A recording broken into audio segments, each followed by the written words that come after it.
ফাল্গুনের রোদে আজ অক্ষরগুলো যেন বেশি উজ্জ্বল।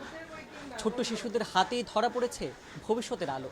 বইয়ের পাতায় পাতায় কিংবা ছবি আঁকার খাতায় তারা গড়ে তুলেছে নিজেদের স্বপ্নের ঠিকানা। বিভিন্ন ধরনের অ্যাডভেঞ্চারাস বই পছন্দ করি এবং আমি এগুলো কিনতে খুব পছন্দ করি। আগে শিশুদের যে কর্নারগুলো ছিল একসাথে ছিল, এখন নাই।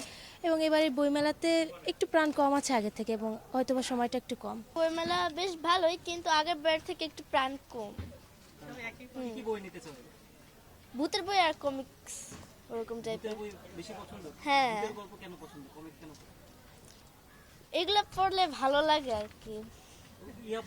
ভূতের গল্প আর কমিক বই পছন্দ করি, এগুলো পড়তে ভালো লাগে। হ্যাঁ, এবার বইমেলা যেহেতু একটু পরেই শুরু হয়েছে, প্লাস রোজার মধ্যে, তো এর আগে একটু ভাবছিলাম আমরা সবাই যে ওরকম রেসপন্স পাবো কি পাবো না, but first day plus second day দুইটা মিলে আলহামদুলিল্লাহ আর কি এক্সপেকটেশন অনুযায়ী ভালোই আমরা রেসপন্স পাইছি, প্লাস সেলও মোটামুটি আর কি এক্সপেকটেশন অনুযায়ী হয়েছে আলহামদুলিল্লাহ। বাচ্চাদের বই বলতে আমাদের এই স্টলটাতে আর কি আপনি বাচ্চা প্লাস বড়দের বইগুলো পাবেন। আর আমাদের এই বইগুলো মাঙ্গা, যারা অ্যানিমি পছন্দ করে তো ওদের এই বইগুলো দেখলে ওরা খুব পাগল হয়ে যায়। আর আমাদের বইয়ের স্পেশালিটি এগুলো আমাদের বাংলাদেশি আর্টিস্টদের করা, বাংলাদেশি রাইটার।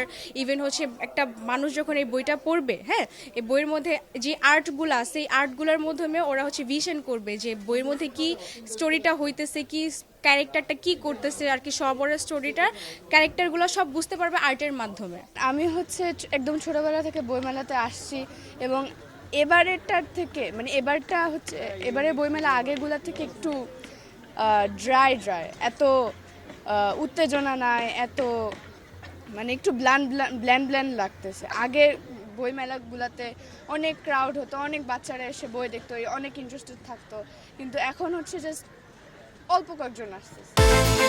বিকাশ পেমেন্টে 10,000 টাকার বেশি অফার, শপিং চলছে তো।